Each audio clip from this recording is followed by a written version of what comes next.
We're mostly live. Imagine me waving at you guys. Oh, man. Come on, dude. I'll get you guys a picture when I can get it to work. This is technical difficulties from the technical directors. Sorry. Oh, no. Well, we've got your voice, and that's something. But people do like to gaze upon your beautiful face, Jason. It's true. Oh, Welcome, everybody. We're very excited to show you many things. I believe this could be the longest fireside chat we've ever had. there's just so much stuff. So, Manuel, do you want to do that stuff first? I do. So, if you guys like these and you want us to keep doing these fireside chats, we're gonna need you guys to hit that like and subscribe button. Smash that like button. Most importantly, you need to share it, because that you post that link, that is the secret sauce for getting into the algorithm. Let's get into that algorithm for sure. All right.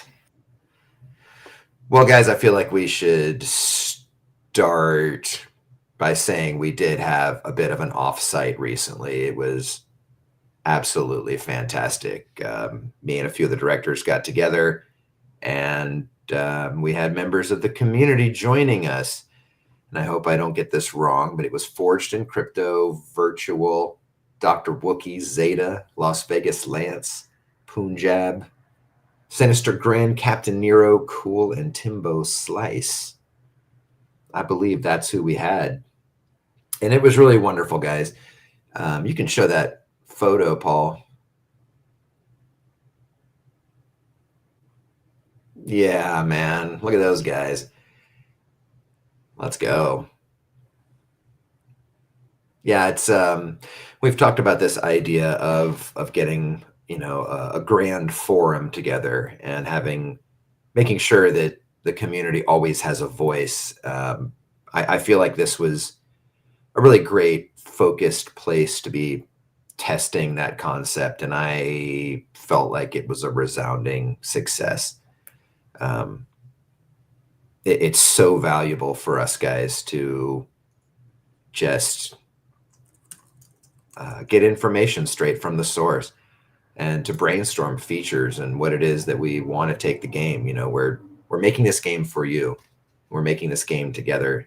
Oh my God, Jason, we can see you. Faith restored in our director of engineering and your technological chops. But it was really great, guys. We are making this game together, and there's so much you can accomplish in person. And our community is just so awesome. You guys are so smart, and it just feels like another developer in the room, and you're running ideas by them, and it was great, guys. So I had such a good time. I hope everyone that joined did as well. It was awesome, and we definitely are going to do that again. I'm still kind of hot on the idea of a Mirandus Con, some way that we can get everyone together and have a lot of those breakout groups and just discuss features and the challenges of development. And that's really a lot of what we discussed, guys. There's features that we have to put in. They can get complex and they can take a tremendous amount of time, but we're always trying to be very conscious of getting this game into your hands as soon as possible and trying to develop, generally speaking, the simplest thing, and then being able to play that from there and seeing what emerges and then prioritizing based on that experience. So anyway, thank you guys so much for joining us. It was freaking awesome. I had the best time. And we're definitely going to do that again in the future. So I think the format today, guys, is we're going to have Matt give you some RD updates. Jason is going to give you some technical updates, and then we'll dive into a bunch of stuff that we talked about at the offsite. But Matt, you want to take it away? Yeah, great. The videos are queued up yet? Let's talk about these videos. Again, for people that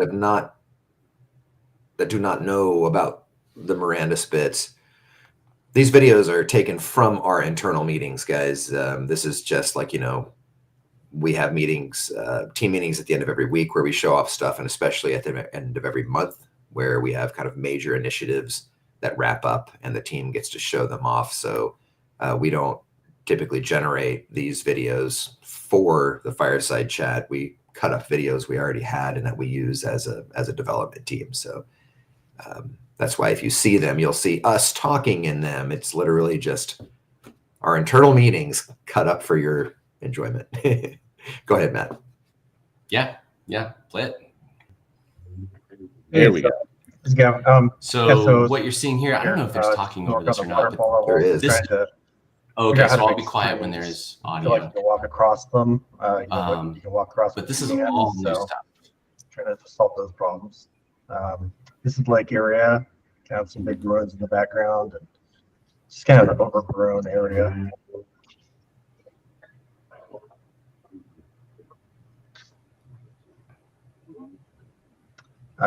So this big river that kind of connects everything through the level, and so we're going to be placing boulders around and just kind of creating areas for enemies to hide. Favorite area yet. Yeah. This little shallow, like, that's so cool. Yeah, those sandy shapes. This is beautiful. I want a kayak there. Yeah.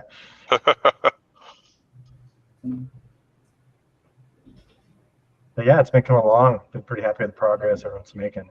So cool. Love it. Yeah, this is an area from one of Hugo's concepts. It's pretty sweet.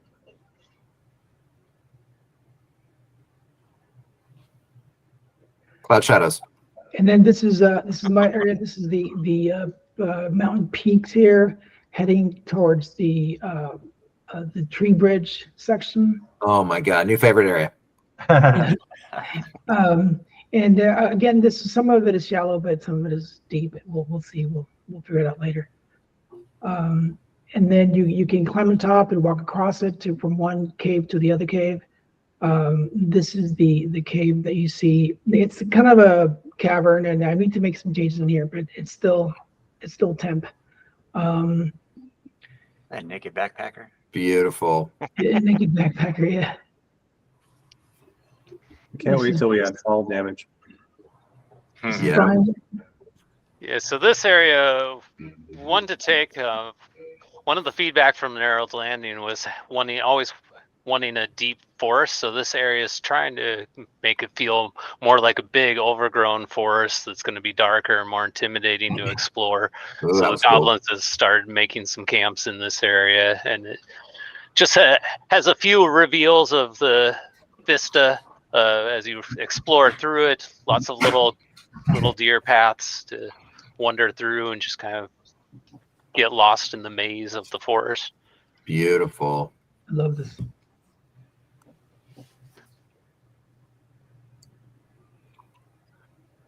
Awesome. Interactive zoom ins. Not special. Star wipe. Take another stab at it with increasing the gameplay space here in the front, and have a winding path around the mountain now. So as you progress up to the top, you'll get to see out over however many zones we're going to be able to display here. So if you picture out looking out over the side there, you see Narrow's Landing and King's March. At the top here will be the entrance to that'll be where initially. Whoa. This is Glory Mars. Beautiful. New harvest tools. We got 3 ores, farming plot with grains, and plants. Oh, They're so Look awesome. pretty. beautiful. And You're going to see they're all this in the game very soon.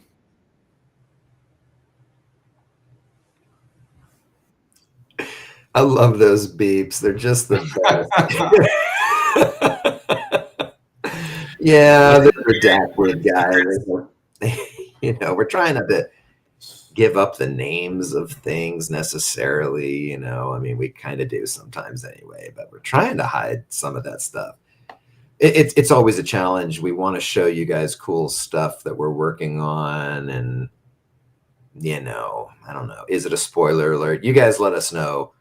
We can stop showing you this stuff from now on. You guys just let us know if that's what we need to do. It would basically just be the Jason show. We could obfuscate everything else, but we just like showing you guys progress, and there's some amazing work being done on that video. I'm like, this is my new favorite area. I find myself saying that all the time. They just keep getting cooler and cooler and better. So the team is really getting its stride. And a lot of what we show you is inspired by real world. And when that last area was being developed, at one point I said to Gavin, who's lead on that section, boy, this really reminds me of Snoqualmie, this area where there's rivers in the Northwest. And he's like, yeah, that's what I had in mind. So it just shows you how well it's translating. It's just really coming across.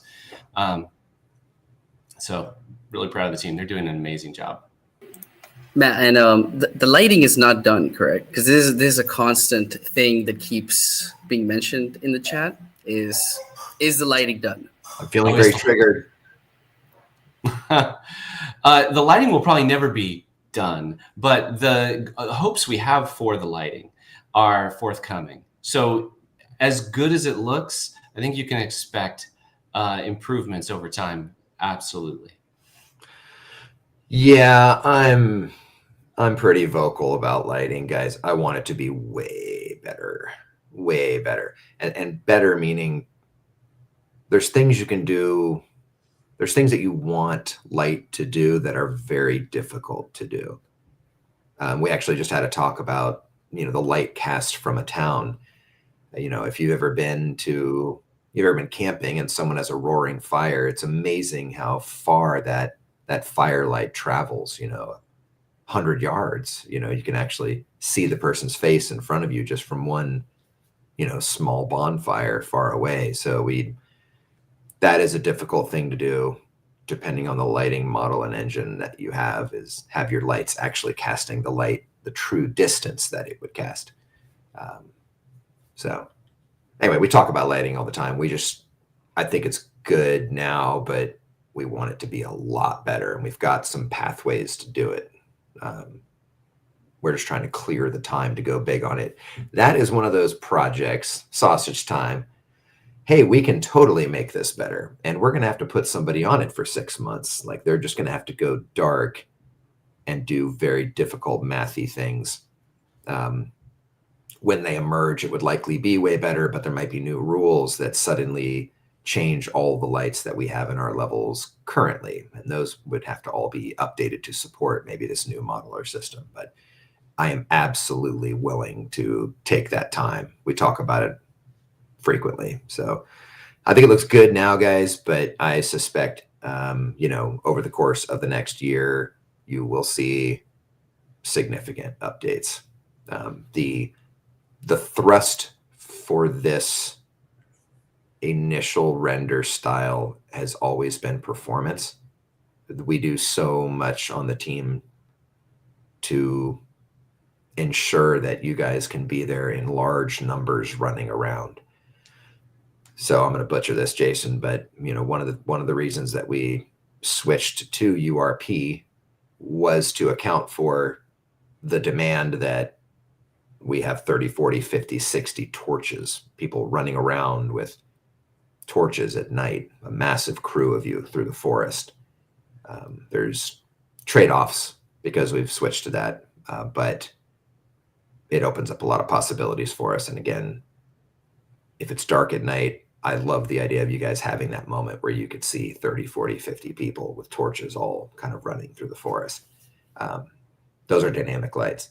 Towns are dynamic lights. We don't know where the buildings are going to be necessarily.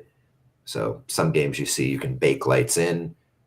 In ours, everything is so dynamic that it's more difficult to do that. When you place a building, that building now is a new object with 2 lanterns up front. Inside you might want to upgrade your building and say have 3, 4, 5 candelabras. So we have an unbelievable amount of dynamic lights, and the order of the day was to support those as the highest priority. And I think we're Pretty good there, Jace. No? Yes? You're muted. Tell me, oh my God, tell me your camera works and your microphone doesn't. Is that what's happening? Oh, man. Wah, wah. Jason said, yes, we've got this. It's going to be amazing. And we're going to support 8 billion lights in the scene. 2. Oh, that's less than a billion. 2 lights? There's some pretty neat stuff going on potentially with bounced light too, guys, that I'm excited about. Again, these are massive projects to take on, but Can anybody hear me? I can hear you now. Oh, okay, fantastic. Yeah, the thing we switched away from HDRP to URP is also because we only had inverse square fall off, and that looks really weird. Like it just looks really weird. Like if you have the lantern of the sun, it would have to be the most nuclear thing on the planet for it to illuminate the amount of space that we wanted it to. You remember that? Yeah, it just looked terrible. Yep. So there's that. But yeah, 8,000 lights, 400 million pixels per second, and 40,000 players in a zone. Yeah, that's what we're doing, right? Thank you, Jay. Yes, I knew it. Yeah, I know. Sorry, Matt. You're talking about art stuff. This is why it's the longest AMA ever because I can't shut up. That's the problem. All right, shutting up. Go, Matt. Sorry. You know what? I actually don't know. I think that was the only video that we had queued up for the art. Am I wrong, Matt? No, there's plenty. Yeah, we have the animation stuff by Maxi. We have the character shader that Brian mocked up, and the VFX. Sorry, I forgot. The layered, the upper body's layered. So when you walk around, you have the idle pose on the upper body, and then the lower body is the only thing playing the walk. But this is what I like to aim for, at least when we're moving around with weapons. Cool. So we have the upper body responding to the walks. And here's some goblin stuff. Oh my God, can we get those guys in there? That's awesome. Wait. They're so gross. Oh my God. Remember that chimpanzee video I posted in the art channel? That's so cool. Real life, man. I think I'd rather be killed by any other animal on earth than a chimpanzee. It would just be the worst. Like, you're savage. Look at the weight on that boulder lift. That's just really well done. Nice job, man. Thank you. Is that sped up? Wow. Oh, I can't wait to get them in. Let's go. Can put some G-Lux blood coming off of whatever he's eating there. Oh, yeah. It's hard.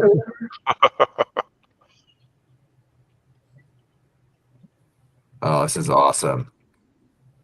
Yeah, I can't wait to see them in game, really.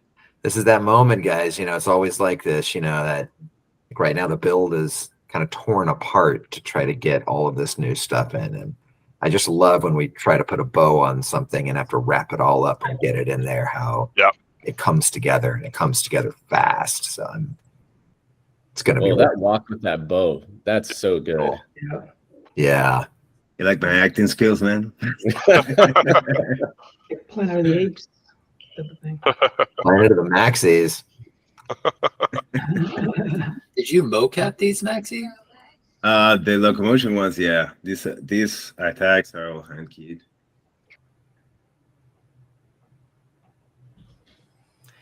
It's kind of cool to see, guys, huh? And the animations are a mix of hand animation and mocap, and so very literally acting skills, all of it going into this. That was not a Ruby virtual that he was eating. Come on, man.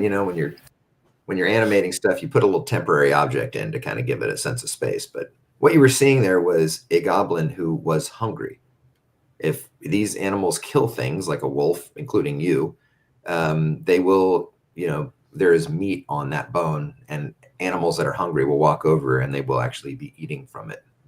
And they'll be a little less aggressive if they've been fed. So, again, one of the things that we've promised you guys, which I think differentiates our game from others, is this is a living ecosystem. Things are looking around in their environment. They're hunting if they're hungry. They're resting if they're tired. So we have all these animations kind of ready to go, and we're plugging it all in. Sausage note, when I said that, you break the build down, that is exactly how it works. Sometimes you get tons of new stuff in and you have to kind of shred the build apart and then pull everything together that everyone's been doing. And it's a bit of a process, but it's the most rewarding time. We're in that time right now. We're pulling together all this stuff, and the build is getting better and better and better. But go ahead, Matt. Yeah, no, that's absolutely it. The characters, we have a very specific pipeline that we've built for performance. And so I appreciate everyone's patience as we put this together, but it's going to be worth it. It's going to be worth it. You saw a preview of all the good stuff that's coming. One of the parts of that video also, you may have noticed that the avatars looked a little bit messed up. That's the character shader in a really bad state. Like, that's part of how this all works, is parts of it get built, parts of it get pushed in, even though everything's not using it. And so they had like weird looking multicolored blue and white belt on. That's not actually a belt. He's not going to be wearing that. That's just the way the shader is broken right now. But yeah, there's a video about Brian's character shader coming up too. Yeah, in fact, we can go ahead and play that. Yeah, so basically they asked me to jump in, take a stab at putting together an initial prototype that's more in line with our environment asset pipeline, which basically we have a library of different material types, and you just assign those different material types in your 3D package, and then you're able to drag and drop them, and it should make characters a lot faster to iterate on. The previous shader we had was great, did a lot of really sophisticated things, but it was also very abstract to work with. This is more in line with a traditional modeling approach. So, not showing Blender, but I'll just stay in here. Basically, what I did was UV and assign different materials to different sections of the characters. So if I take this, you can see his stomach is one, this chest is a different material ID, upper body, and these could be broken up however characters Sarah thinks will work appropriately for her pipeline. Next step will be for Brad to look and see if it bakes to the atlas as expected, and then Sarah to start her reviewing and trying out. So quickly, I just masked this guy, make a different stomach material for him, which you can change, the colors very quickly. Oops, I got the wrong one selected. So if I wanted to change and have, a different color paint on his stomach, it's really quick to be able to iterate. You can change the mask. So I have a different mask up here. Let's say we want one with just 3 instead. Let me lock this real quick. You can switch it out. So here I have one in a different color on his head, different on the face. This guy has a mask on different spots throughout the whole model. And then just switching out the character, the colors is all very quickly done. I use that same material set, ones that are cloth, to just quickly throw on the exemplar models, and it took a matter of minutes to just start putting together a library of different options, so we can at least look at and consider, and then Matt can review and pick it. And then ultimately, if you wanted to put this into a database that could be switched out on the fly, working with Brad's tools, it would be relatively easy, I would imagine. That is awesome. And I should say that we asked Brian if he could just consult, and he went on and built this whole thing. Consult this. Yeah, Brian absolutely killed it.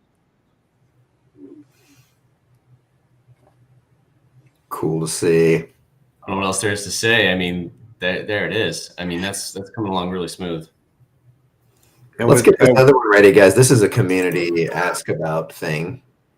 will Mirandus be bloody or gory, or what's the darker side of Mirandus? You know, I want to be clear and say that I completely support blood and guts in every way, and the game should be dark and evil and scary and visceral. Cue that up, Matt. Yeah, let's hit the effects. Man. Yeah, no audio. So we went on a whole kick with blood, and that's what you're going to see here is a lot of different examples of how we're doing blood. And it started by reevaluating the way the blood was splattering on the screen, which was just a placeholder image that was ever placed there. And so we started by looking at, because our whole game is very graphic, in silhouette based and simplified. So we wanted to do the same thing with our blood, but we wanted to make sure it was as visceral as our needs are going to be.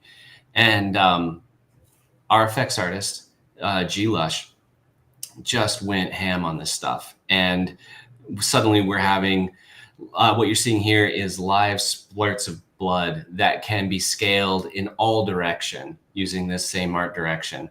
And here's that, this is one of the initials actually, where it was splattering on the screen, so that this will be in combination with our UX to let you know which direction you'll be hit from. So this is his test, showing it in all different directions. And so when these effects are used in the actual game, you'll know which direction you're being hit from. You'll have a sense of how much it's hitting you. Then we can use those same effects on the things that you're hitting in the world. So it's going to be very cohesive and very bloody. Love me some blood fountains. Blood good. Blood's good. Yeah, it's going to be great. And not just blood good, but I'll say this blood that we've prototyped here is just absolutely the right look for this game. Very fitting, very beautiful, and scary. Oh, we've this isn't blood, by the way. Now we're looking at oceans. Or it could be an ocean of blood. It could be an ocean of blood. But we have, if you saw those rivers we were looking at earlier, those are beautiful. And we've really spent a lot of time understanding what rivers and flowing water was going to be like. But we have yet to come back to the oceans as seen in like Narrow's Landing and places like that. And oceans are going to have a prominent place in our world. And we wanted to do things like, if you look at the beach here, we wanted to do things where when the water recedes, it leaves a little bit of wet sand, and then it, sinks in and dries away, and then it comes back. We wanted to think about how the crests are going to look, how it's going to interact, and it also all has to fit with the look and feel of the water in these other zones. And so that's the challenge here, is now taking ocean water, getting it in line with our visuals, but also adding in a few new features and making it performant. So these are a couple of things that we're trying to work on. And these are what those tests are looking like so far. Work in progress. Pretty sweet. Yeah, for me, the blood thing is really a great way to announce to somebody that you are in a place of danger. That's why the stencils on the ground and stuff, there's been combat here recently. Something has died here. So, if you're walking through a place and there's blood on the ground, just like in real life, you'd be like, oh, crap, something here is amiss. That'll be exciting when we start having to synchronize that data over the network. Yay. Yes. 8 billion.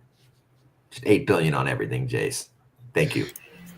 Okay. And, a sausage thing, too, is that for most games, blood is a very contentious topic because it messes with your ratings, and the people who hold the purse strings are very conscious about that.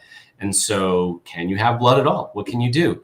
And the decision for us to not just be inclusive with blood, but to allow this game to be gritty and visceral is huge. It's just huge for us to be able to do this. Before the next video, which is the Hugo and the concept team, can we just sort of, a lot of people are always like, oh, look, another wallpaper. Can we just sort of remind people, like, these are not wallpapers. This is just a concept art for the levels. It's just that we're sharing it, which usually you don't do during a game. Do we need to get more wallpapers out there? I feel like we're pretty wallpapery Wednesday-y. Yeah, we have a lot because it's just the game art. Yeah, I like that we just offer up the game art as we make it. There's nothing that's not authentic to our process, and they can have it. Yeah, is there audio on this next clip? There is. Hugo is talking.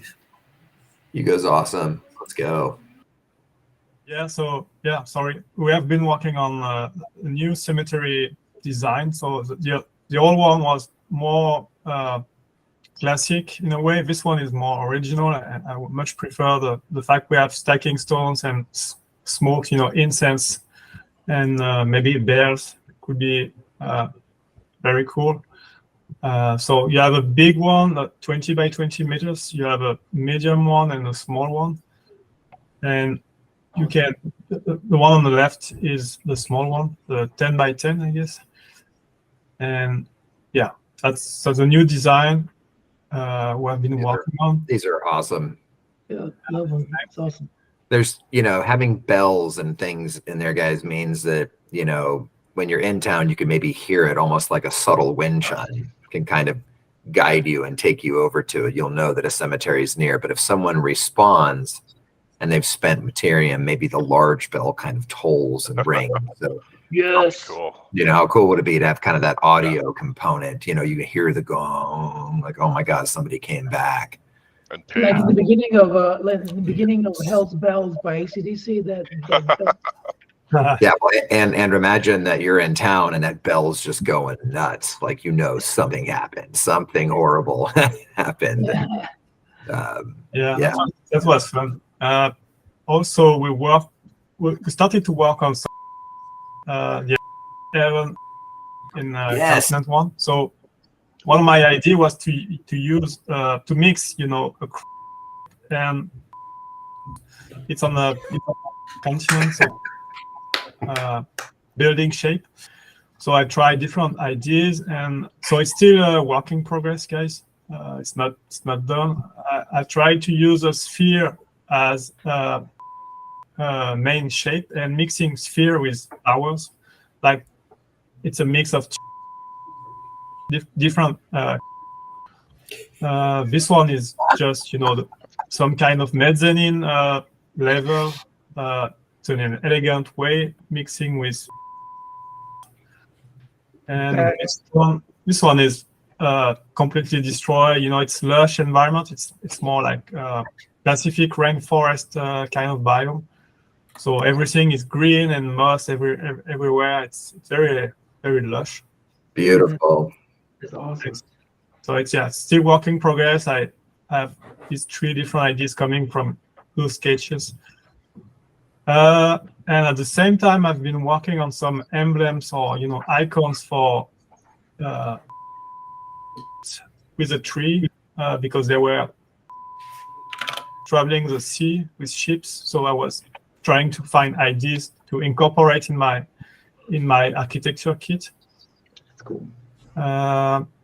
This one is very, very early exploration sketches. So Ryan and I have been working recently on ideas for spherical buildings and circular buildings so it's very super early sketches. The idea was to mix to mix a narrate desert landscape with some kind of simple natural semi-spherical building, because sphere can be very sci-fi in a way. So we're trying to make them look like very old and ancient, traditional materials. So it's pretty early.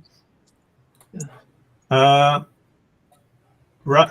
has been working on purgatory ideas for the gameplay. So maybe Darren, you can explain if you want. Yeah. So we looked at the in-game mock-up, and we're thinking about, McCarthy had some ideas. So we're thinking about just making this place feel very alien yet grounded in fantasy somehow. So we took the silhouette from what Hugo had made for the cemetery, and we used that silhouette and represented it on this side of the gate. So it was like this mirroring effect, and we're using a little bit of like the sacred geometry and the constellations, and we have a bunch of these different otherworldly type shapes to make you feel like, hey, you're somewhere else, but it's still grounded in Mirandus's simple approach and visual style.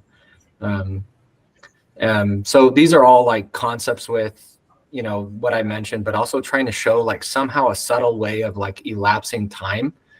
And David Mallory gave us some feedback, and we're currently working on that. But we have, you know, maybe the dark suns align within the portal, and when they align, then you get to respawn. Or maybe there's a gate that opens and you see the other side through the gate. When the gate comes all the way down, you enter through like Stargate or something like that. So there's a few crazy ideas that we're spinning around, and right now I'm working on polishing up a couple that I like that one on the left. That's really creepy. Yeah, it's super creepy. Yeah, it's very creepy, very cool. Yeah, Ryan has been working on some runes and glyphs we could use eventually in the game. So Ryan, you can explain a bit, so if you want. Yeah, sure. I mean, it was mostly just, you know, taking kind of classic Viking runes, which are very strongly tied to fantasy as far as the shapes, and then I figured like diamond-based script would lend itself well with a lot of our shape language, and also kind of loosely tied to constellations, like the one on the left. The one on the right is more of just kind of the common hand. You know, if they were writing with a crow quill or carving it into a tavern table.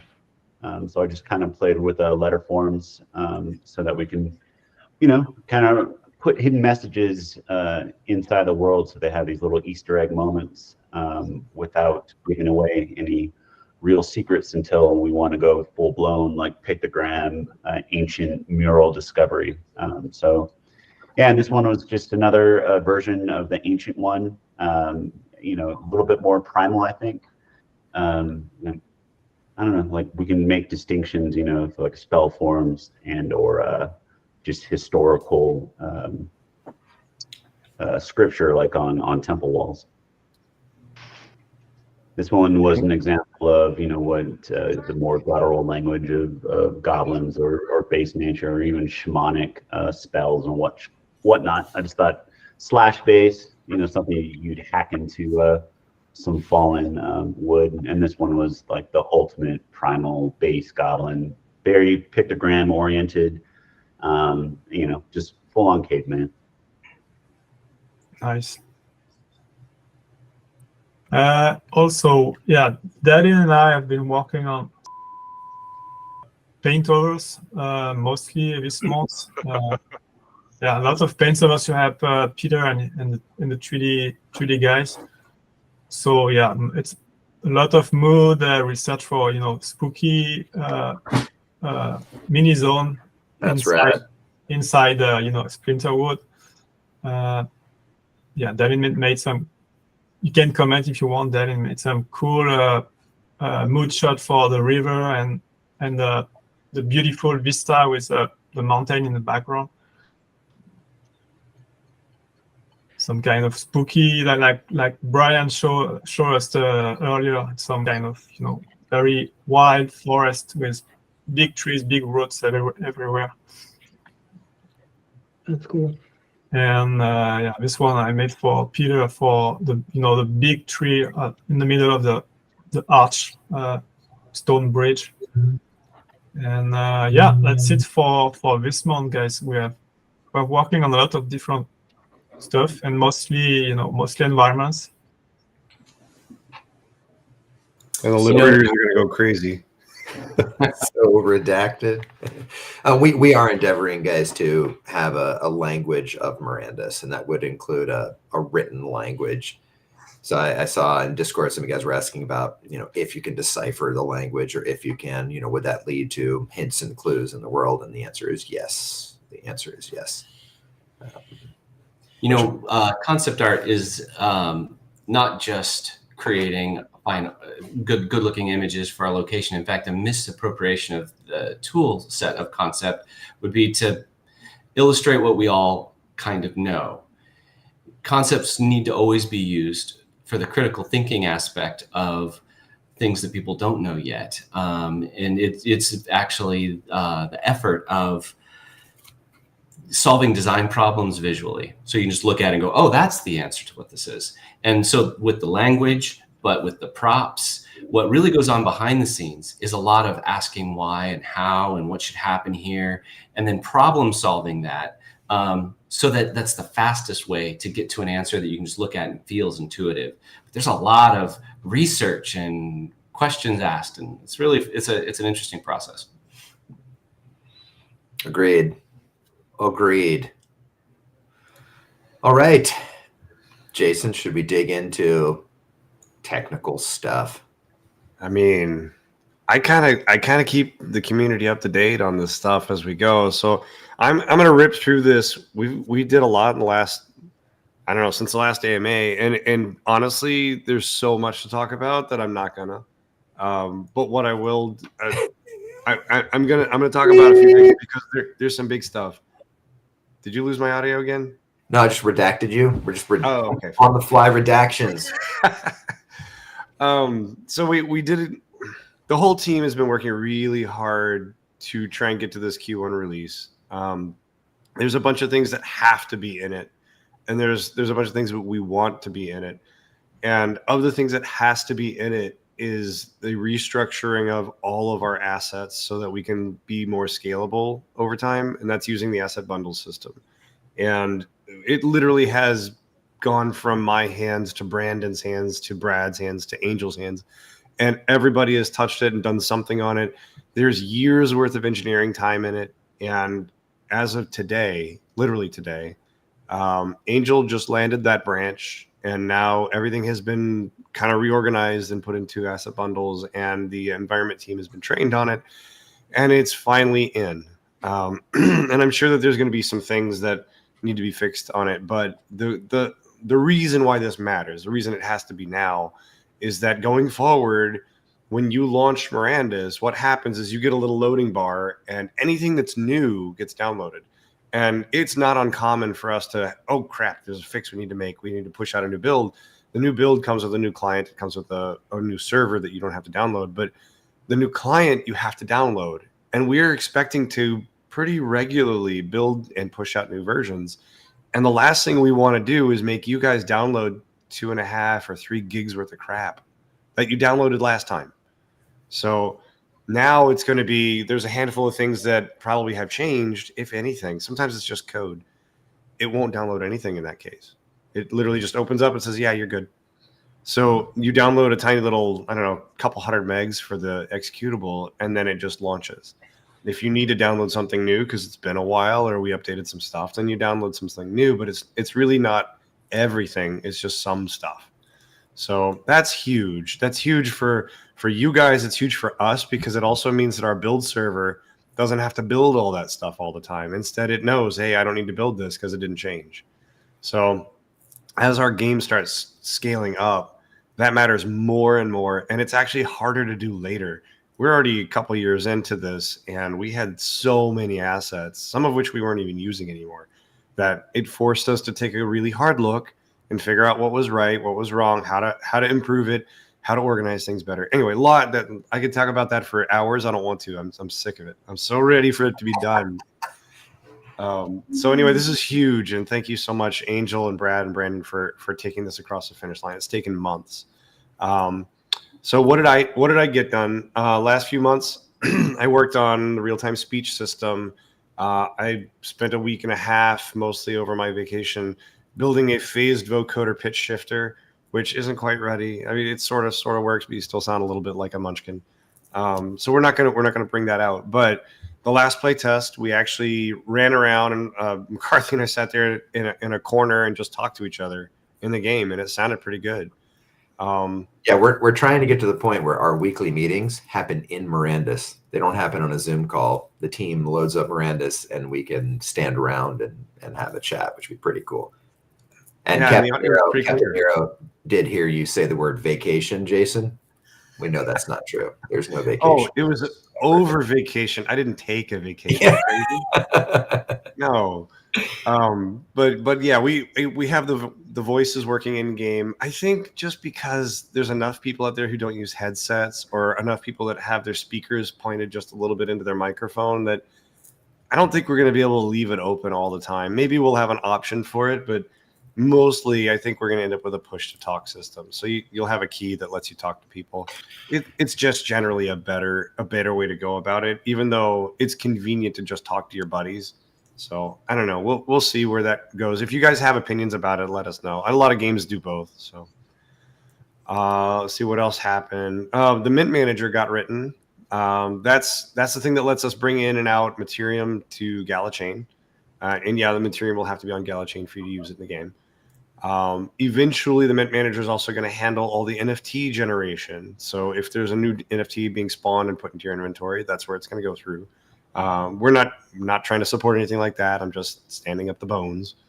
And then also that's the same place where the designers are going to have access to resource spawn rates.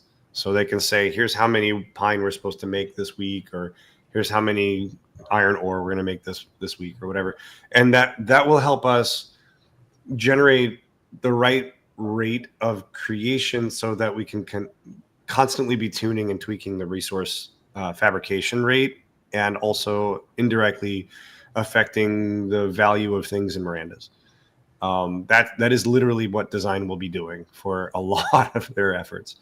But that's where that'll happen. It'll all be inside the Mint Manager. And that's really because it's a single point, and we don't have a lot of single points anywhere in the game, but that's a single point where all the zones can talk to it and can figure out, oh, is it okay for me to do something?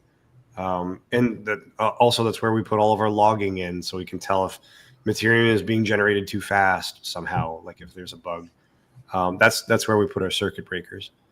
Because literally when our test goes live at end of Q1, Q2, whenever, that's our biggest concern, is that we have everything set up correctly so that we're not leaking or people are able to exploit things. And I'll talk about that more in a minute. So there's also over the other part of my non-vacation while I was working. Thank you, Catherine. I built the network LED system, and part of what that is radically changing the way that objects move around in the world. Previously, we would always take they would have given you a packet, and you get a new packet, and then they would move from point to point. And we knew roughly when those packets were supposed to arrive based on timing and a whole bunch of other complicated factors.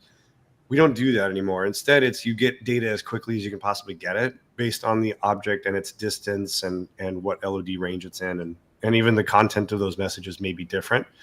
So people close to you are going to send you richer data than people that are further. And those people that are further away probably send it even less frequently. Right now, we're sending the same data all the time, but we're sending less of it, less frequently. And there's a good video on this. The audio is not great, so I'll kind of give you the idea is that we're going to look at some deer, and yellow boxes came from the server, and blue boxes is the client telling you what the deer is doing right now based on the things that are being sent by the server. Go ahead and run that one.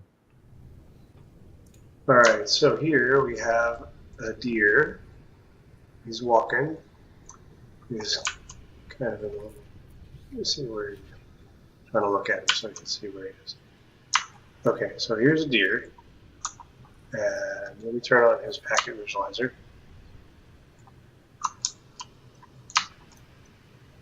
These deer are all kind of milling about, it looks like.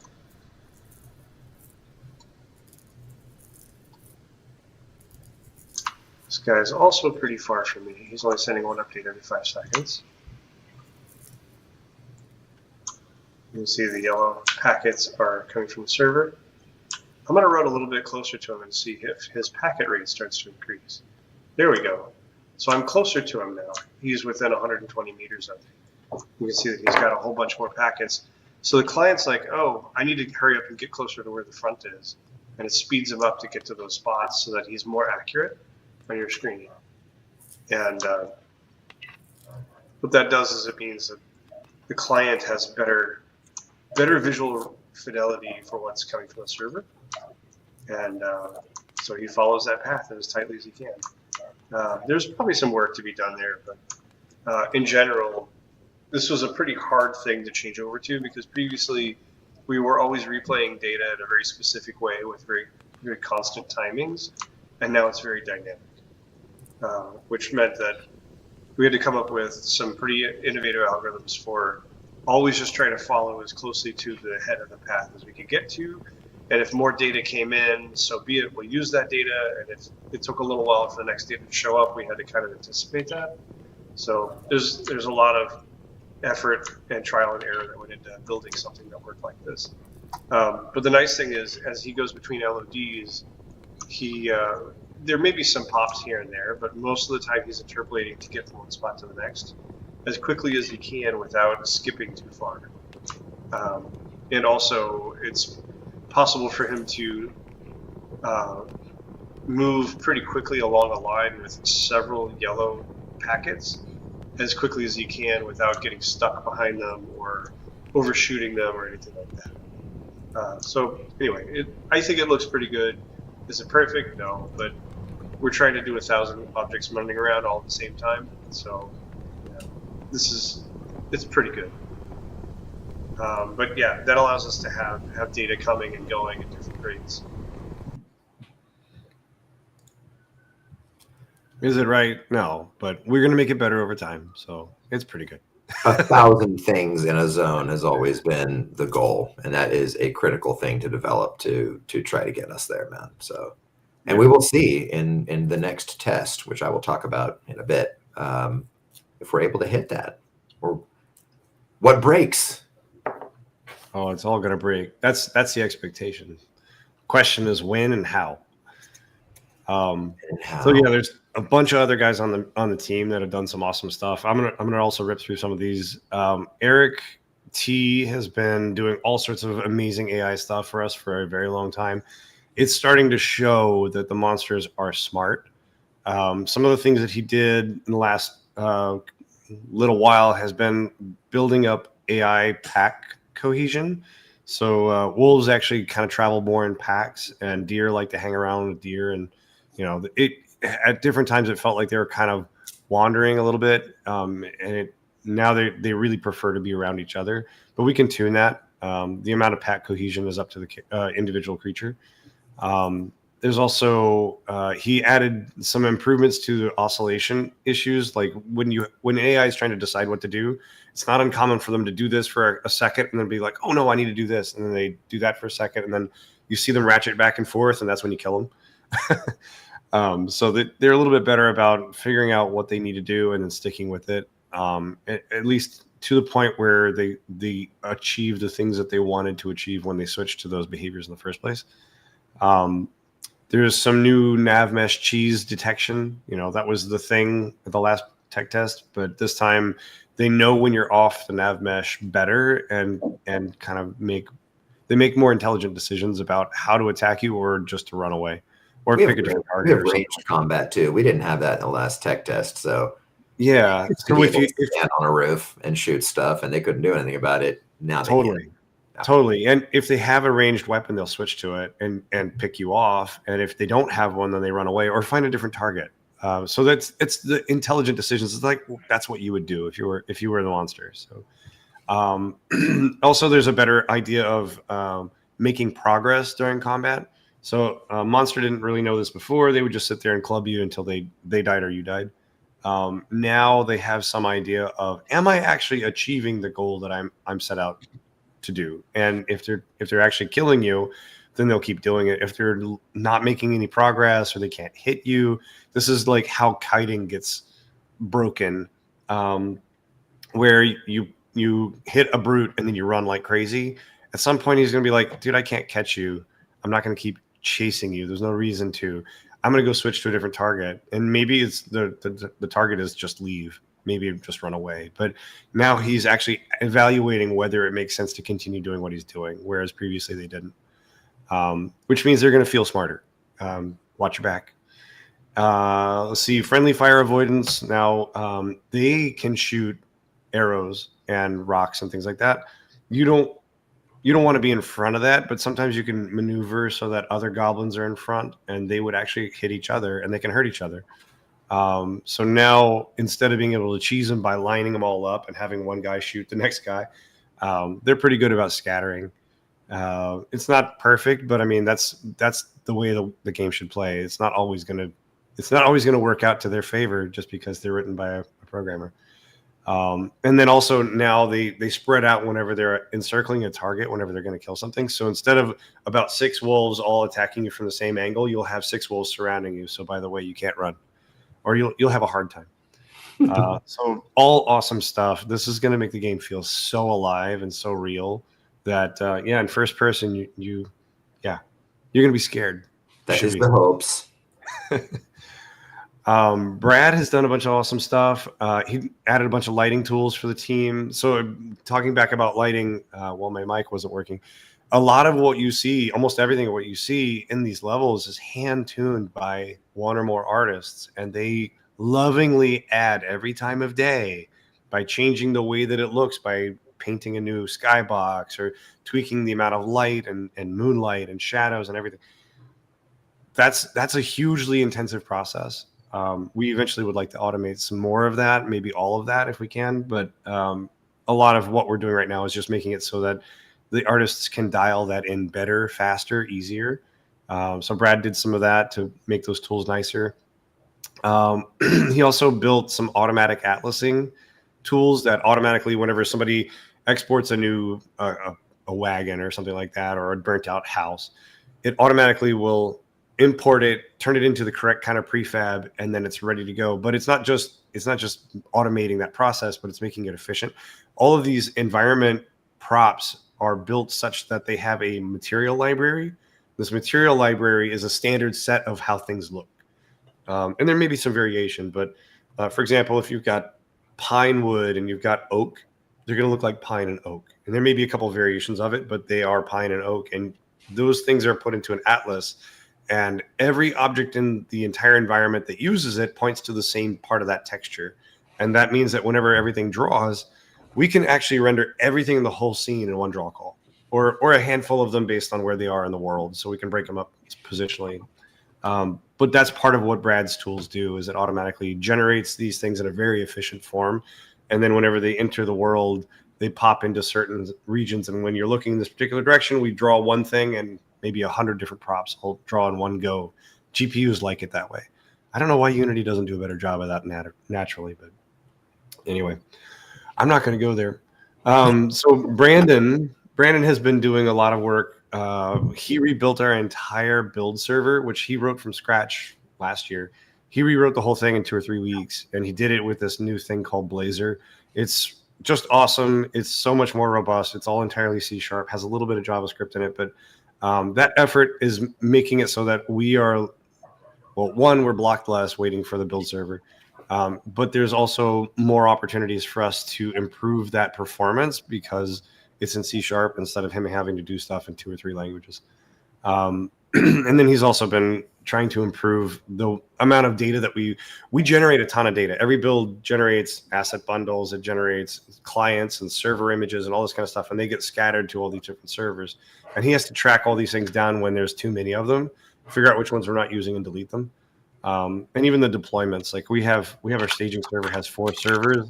The other day we had 75 deployed server sets, 75, and the build server only saw 20. So someone had to go in there and delete them one by one. He's added all these great tools to track those things down, figure out why they're leaking, fix that, and now we don't have to spend time on that anymore. So I've got a great video for you. Todd the God has done some amazing bulletproofing and server authoritative changes to our mod requests. So things that the client used to be trusted for, we don't trust the client. There's a few things that we do, but we validate it and we'll ban your ass. So don't cheat. But a big part of what he's done is make that so that the server is very authoritative. And for the most part, it's telling the client what to do. And he also did some cool stuff with loot table editor. They improved those things for the designers so that they can do a quicker job. And he added a new loot UI, which you guys are going to be super excited to see. This is not the final loot UI. There's more to talk about. I'm gonna let the Mirandus Master describe it in a little bit. But this is a first pass. This is a first pass. And there's also a tab that I don't think he demos in this video, but there's a separate tab for all your NFTs, which I didn't mention. Oh yeah, I made all the NFTs correctly. We recognize all the GALACHAIN and Ethereum NFTs that we've put up on the market, and you guys all have. Now they're showing up in the game, and they're on a separate tab, so you can totally peacock that shit. I said the S word. It's cool. You get to see it in the game. These are all your things, right? Not all of them work, sorry, but there's inventory where you can actually manipulate stuff, and then there's NFT list, which is just all the things. So anyway, that's super cool. And then Todd did a bunch of other cool stuff to fix like Vox charms and healing tents and things like that. Let's go ahead and roll that video number 6 there, Paul. It's programmer request art. Handling system, so that a request can be made to the server processes it, and then sends a standardized response to the client that has any changes needed that need to be applied to the client. And this is just an example right here. One payload can hold 11 different types of changes for the client to be applied, plus any notifications if we need to show any custom notifications. The stat modifications have been removed as far as the client determining when to change them. Everything is now server side and tells the client about it, and this includes energy changes when you're running or when you're using your right-click attack. You can not only see what weapon is drawn, but you can change which weapon is drawn from here instead of having to go back to the main screen. This way you can see and change to what you want. You can also use the keyboard 1 through 3 just like the main screen. But this allows you to see what you're equipping before you equip it if you don't have it memorized. Another thing is now the revive charm, you cannot unequip it. You can't delete it. You have it when you're born, and you always have it. You can't get rid of it. Equipping stacks of ammo or unequipping it, if they're the same, if I equip this, it'll merge the stacks instead of just swapping them. And it does it the opposite direction too. If I'm here and I unequip it onto this stack, it'll merge it.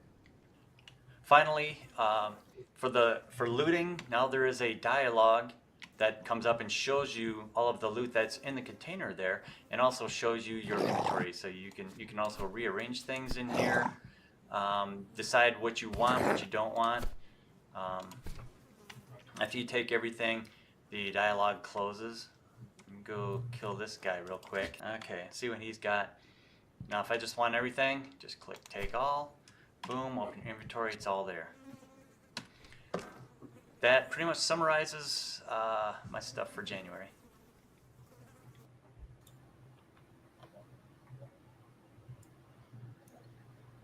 Some good stuff.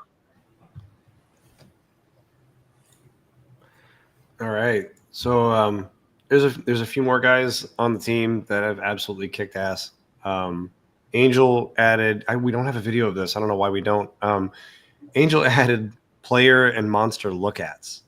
So imagine, if you will, I move my mouse, my head will turn. Move my mouse, I can look up. If I have my bow out, you can see that I'm aiming down or I'm aiming up, and it's accurate. Previously, we had some stuff in there that was sort of like, it sort of worked, but now it's accurate. It's actually pointing at a specific thing in the world that you're pointing at. And it's kind of awesome. Like it's not done. Like there's some math that we need to work on, but it's for the most part really good. And it feels so much more natural. Imagine you're looking at something and then you're talking to somebody and your mouth starts moving. We don't have that yet, but we're close. So that'll all get wired up in the future. Well, you can walk into a tavern, and if you're wearing incredible gear, you see everyone's head go like this. Like everyone looks over at you. Just kind of a dwarf walks into a bar. Could we leak? We could leak the ball video. Oh yeah, if we can find it, we should throw that in the Discord. Throw it up on Discord. Yeah, because it looks really cool to see a bunch of creatures all walk. So it's not just for players. Creatures also can have look-ats, and that was something Eric did where the data wasn't present, but now it is, so that now monsters can actually pay attention to something while they're doing something else. So imagine you're kind of creeping through some part of the forest, and there's a goblin up ahead, and he turns his head to look at you. Like, oh, dang, I didn't want that to happen. So that's going to be really a great tell. I look forward to actually having people use that in the future. Jonas and Angel did a ton of stuff on asset bundles, so it sounds like he didn't do a whole lot, but no, he's absolutely carrying the whole team on his shoulders. Jonas has been working on a ton of cool stuff for the World Sim. He added spawn location affinity, so you can have wolves more likely to spawn next to wolves, so they don't look out of place. They won't have to find their pack; they'll start there. Similarly, you can have trees that don't spawn too close to other trees, because it looks weird when they find perfect places right next to each other. That's not really what we want. We want them to spread out just a certain amount. Similarly, he also built a thing where monsters previously could leave a message in the world where it's like, here's a message, and it's a tag. The tag is just a position and a radius, right? That's not ideal. If an NPC is saying, hey man, I need help, that needs to immediately kind of go out to all the friends that are nearby. And so he built a system where it can publish an event, and that immediately gets delivered instead of waiting for somebody to ask, is there any interesting information here? Those are two different things, and they serve different purposes, but they're both very, very useful. Also, he added multiple nav mesh sizes, so we can have small goblins. I don't know that we're going to go any smaller than a creature like that. We probably won't have like rabbit-sized nav meshes, because that would just suck. They can always hide under stuff. You could never get to them. But we can have really big monsters. Those big monsters can't go the places that a normal exemplar would be able to go. You know? So now we have that. We have the ability to have monsters that are so big that they won't have to look stupid walking into a cave with a low overhang. Instead, they just won't go in, or under a tree. That could be cool. They'll throw a boulder at you. They might. Or a tree. They'll just pick up the tree and throw it at you. Not those trees, but yes, some trees. So there's a lot of cool stuff there. He's been working really hard on also fixing T-junctions in the 3D mesh for nav meshes. I'm not going to explain it. You look it up, Google it. It's important, though. If you have T-junctions, you can't actually make a proper map. And that's what Unity gives us. Thanks. And then he also adjusted a bunch of the harvestables and the colliders. So basically, this is funny. If you're a halfling or a dwarf, you could run around and harvest anything. It was awesome. If you're an orc, you had to crouch down and harvest because you were too dang tall. So now everything is kind of taller. If we want to, we can always push that and say, no, you got to get down to it. But I think orcs have long arms. They probably could reach. Let's see what else. So Eric Folland has been working on the purgatory loop for a while, and he gets the coolest tasks. So he got to work in purgatory, which means that you have to go up to the cemetery, the revive charm, do all that binding and stuff. But when you die, the game sends you to purgatory. Purgatory had his cool like programmer art. It was super creepy. And then after he took a break from that for a week, because it's a lot, and he built freaking torches. How cool is that? He built torches. The one thing that everybody's been asking for like 2 years. Can I build a torch? No, you just have to deal with the dark. He built torches, and he did it in like 2 weeks. And it's not just like, oh, there's a torch, and you can pull it out. No, the torch burns out. It really burns out. And I think, and I'm not going to talk anymore. Just run the video because it's awesome. You guys can see my screen, right? Yep. All right, so we've got a couple torches here. One's in my inventory, one's equipped, and I've got a little bar that shows like how much time is left on it. And they each have their own separate timers, and they're paused while you don't have it out. When you bring it out, come on, let's go. So this is some temporary stuff. Looks pretty good for now. We had Brad help with the lighting, making sure the lighting projects out far properly. Cool. And I believe G is working on the effects. I just found some torch thing and put it on here, but it's looking pretty cool so far. That's about it. You can swing that as a club too, right? Yes, it is a weapon. It's actually the club weapon, but extended into a torch. Yeah, it'll be the same general mechanics of any other weapon, just won't do as much damage. There you go. We have You'll be torches able- in the game. Yeah, you'll be able to craft those guys, which is kind of the thing. You know, go find a tree, get the wood, get that stuff together, and you'll be able to craft torches, which is pretty critical when it's dark at night. Thank you, Jason. So much stuff. All right, guys, now let's get into even more stuff. There's going to be 2 tech tests that are coming up. The first, we really just need a straight help us break Mirandus test, looking at the network LOD specifically, making sure there's no memory leaks because we had some of those last time. So the first one we're calling Field of Battle, but it's really probably going to be more of a deer slaughter. The idea is maybe some rolling meadows. We actually have that, don't we? Let's not show a pic. We'll save that for later. Kind of a rolling meadow, maybe a little pond or a stream running through it. We want you guys to try to spawn in. We're really going to need your help. We're going to try to get 500, 600, 700 of you, 800 of you on at the same time. Everyone will have a bow, maybe 200, 300 deer walking around in a large herd, some wolves chasing them, but just really get to that 1,000 living things in a zone and have you guys firing a bunch of projectiles and try to create kind of the worst case scenario and help us break it. Once we do that and we're feeling settled that we can have that massive number of people in a zone all performing certain actions, there will be some crafting. You can make more arrows and a few things like that. Once we have all of that in hand and we're positive that's working well, then the second tech test will be in an area, and I still think we're targeting an area called King's March, and you will be able to play that entire zone, and it will be, you know, a bit like the game will be when it goes live. So there'll be a full zone with the, you know, Materium is probably the biggest switch that we would do in King's March, which is you guys will be able to load the game. We're going to be able to display how much Materium you have in your GALACHAIN wallet, and when you spend it, you can spend it, and when you kill goblins, you can earn it. So the next tech test is like, make sure nothing breaks, and if that's looking good, then we'll go live with number 2, which is your ability to actually start earning. And we feel like that's really important. You guys have waited a long time. You want a test to go live that allows you to earn, and we're excited to give that to you. We're excited to give that to you. And it helps us too, guys, right? You can see all of the stuff that has to be tied together to have that work, especially the connection to GALACHAIN itself. So we need to be able to test that. So you guys will be able to earn, and we'll get a chance to pound on the tech. So that'll be really, really great.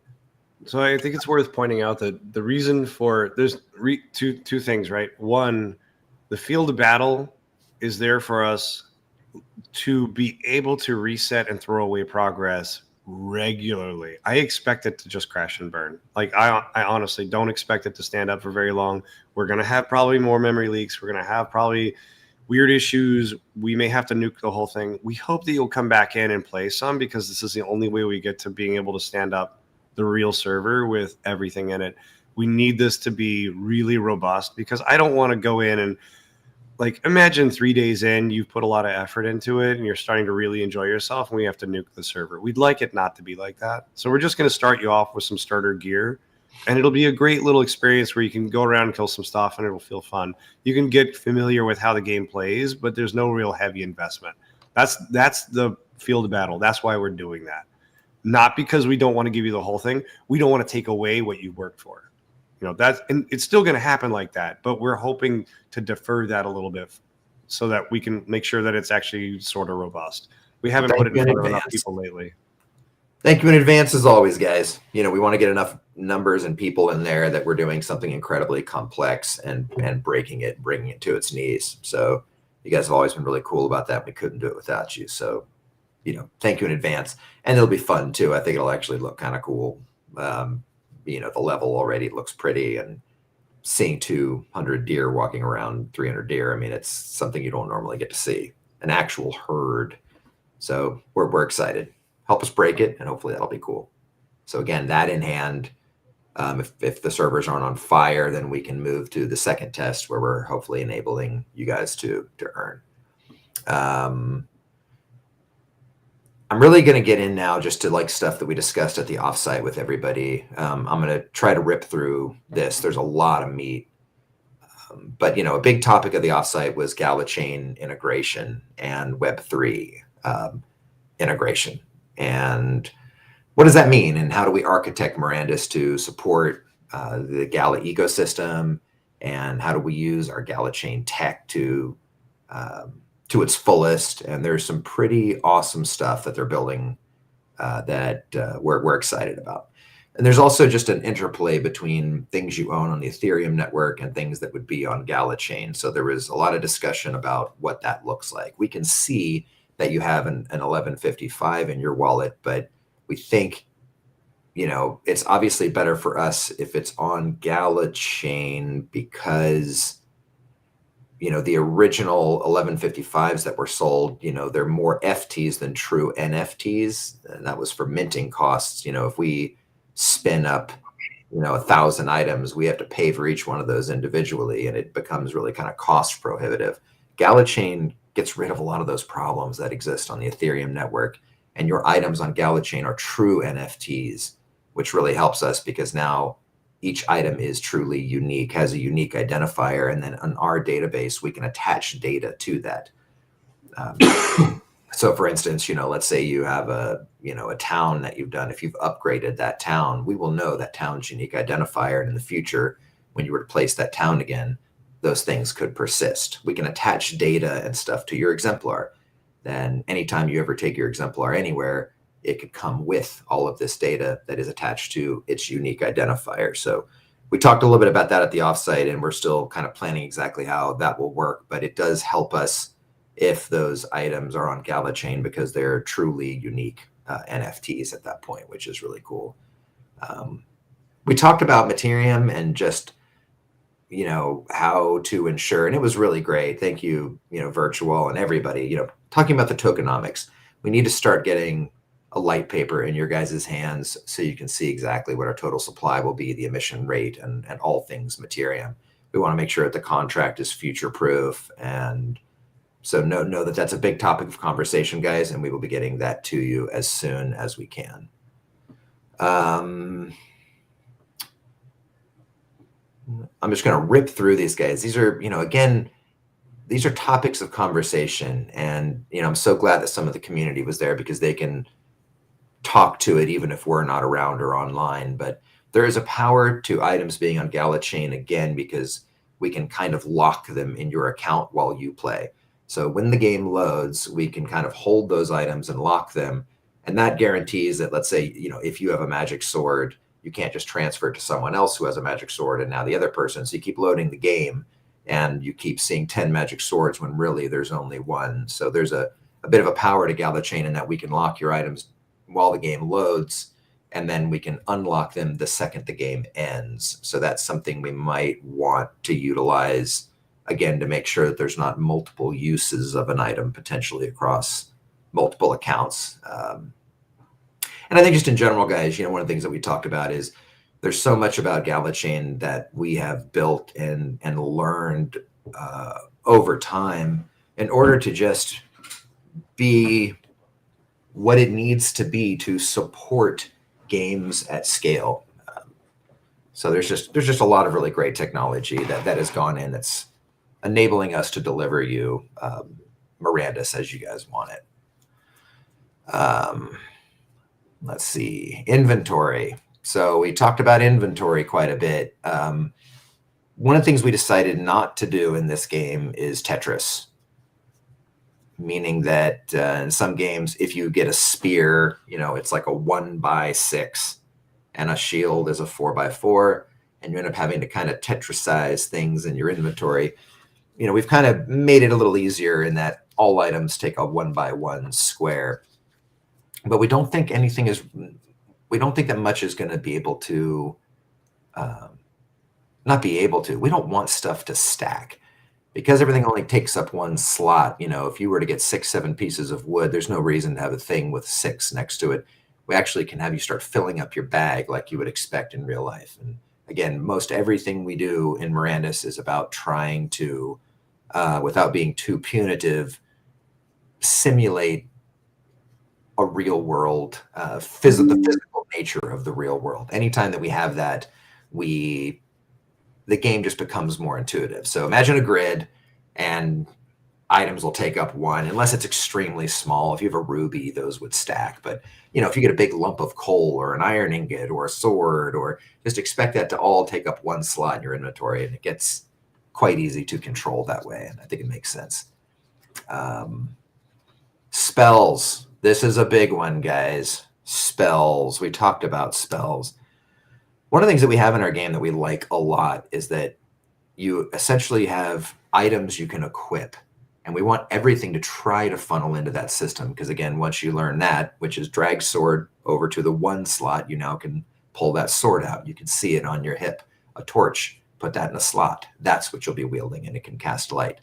We think there's an opportunity to have spells function the same way, and we think it's pretty sweet. So imagine that spells you are finding are a focus or a disc with runes on it. And if you have the right mastery, you can wield that spell, and the materium you have can funnel through it and fire that spell. What's cool about that is there's a little bit of a strategic choice about what spells you're going to have at the ready when you're walking into combat. So if you have 3 items you can equip 3 different spells. During combat, you can swap those out if you want, but the 3 that you'll have at the ready will be there, and you can cast them as much as you want, as long as you have the materium to cast them. What's really sweet about that is you can see them. If these are ancient kind of focuses that you can acquire, you can actually see them on your hip. It would be there just like a sword would on a hilt. So if you're a very high power mage, you walk into the tavern, people can glance at you and kind of see some of the spells that you have at the ready. So it's a pretty incredible floss, if you have a super powerful spell. Kind of cool. Mastery. So mastery, guys, that we're kind of a skill-based mastery system. The more you swing a sword, the better you get at swords. The more you swing more you use a spear, the better you get at spears. The more you use fire magic, the better you get at, your fire mastery goes up. So mastery really is the gate for a lot of things. The gate for equipping a complex item, a cool magical sword, is going to require you to have some mastery in swords. If it's a fire sword, maybe it might require, or some items might require multiple levels of mastery in order for you to be able to equip. So just kind of locking how mastery works, and, classes, I think, are in this too. Classes for us, guys, are major leaps forward. So in this game, you start and you're just a dude or a dudette, and you get a class. Like a class, you must have the prerequisite mastery in order to even equip that class. If you want to be called a swordsman of the dark, you will need to have sword mastery. You'll need to have dark magic mastery. You'll need to have bow mastery of a certain level. You'll need to have all of this stuff to allow you to equip that class. And what's cool about that is we are planning on classes being, a major leap forward in your powers and abilities. So some things are more incremental, and some things are major moments. You're like, man, the second I was able to equip that class, I got a lot of passive buffs. I got these crazy new powers.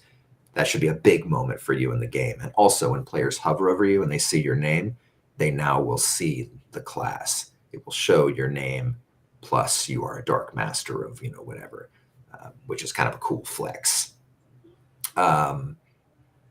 Mastery increases in combat, and I think kind of talk about this in a couple different sections, but we talked about combat contribution, guys. This is an incredibly difficult thing to always do. So for mastery to increase, you must engage in combat. You do not get mastery for engaging in combat and running away, engaging in combat and losing. It is actually calculated at the moment that you have killed the beast. Once you have killed the monster, killed the beast, that is the moment where we process, okay, here's how much mastery you've acquired. Congratulations. You might have gone up a tier in mastery or two. So we It is upon death. You know, these are the little decisions that we make all the time, guys, and we made them in the room with the community there. They can tell you a little bit how those conversations go, but it's exactly kind of how you'd expect. We brainstorm stuff and say, hey, wouldn't it be cool if this wouldn't be too hard to develop? Let's try to do it this way. So we didn't want mastery to increase the entire time you're fighting because it's a heavy technical load. And also it's a little distracting. I'm fighting a creature and then this floats are going up over here saying I've increased in mastery. We wanted a crescendo moment. So we like the idea that you actually have to fell a beast to earn the mastery in whatever weapon you were using or spells you were firing, and then it goes up. Spells gain mastery even if you are not doing damage, but they also can do damage to a creature, and you will get mastery if that creature is felled. So it's kind of a double dip there. And we feel that that's important because mastery is costing materium, or spells are costing materium to cast. So whether or not you were to hit something with a fireball, you still have summoned it and gone through the exercise to create that fireball, and therefore mastery would be earned. If you damage that creature or kill it, then you get an additional plus up with mastery. Again, guys, all this is, you know, we brainstorm with you guys and we're going to implement it because we think it's the fastest way to get in. We think it's a good idea. And then we'll evaluate it from there. If something's not working or it's a little funky, then we'll change it. But these are kind of our first stabs at some of these things to make sure they can get in. Yeah, so gear, you cannot equip it if you don't have the mastery to use it. We have made an exception for armors and rings. We talked about this at the offsite. We don't think you should be able to put Excalibur at your side unless you are powerful in sword mastery and light magic and whatever else, you know. Like if there's some sort of incredible magical sword, you cannot just wear that around on your hip and wield it and poke at things like with a broomstick. You know, you just don't get it and know how to use that thing. Therefore, you cannot equip it. So when you see someone walk in and they have a weapon on their character, you can be like, dang, that guy's pretty powerful. But we thought about that for armors and rings, you know, like armors and rings just feel a bit weird to have mastery attached to. How do I get leather armor mastery? Oh, we have to wear leather armor and then you get hit with a sword. You get hit enough while wearing it that your mastery goes up. Like, oh, that kind of sucks.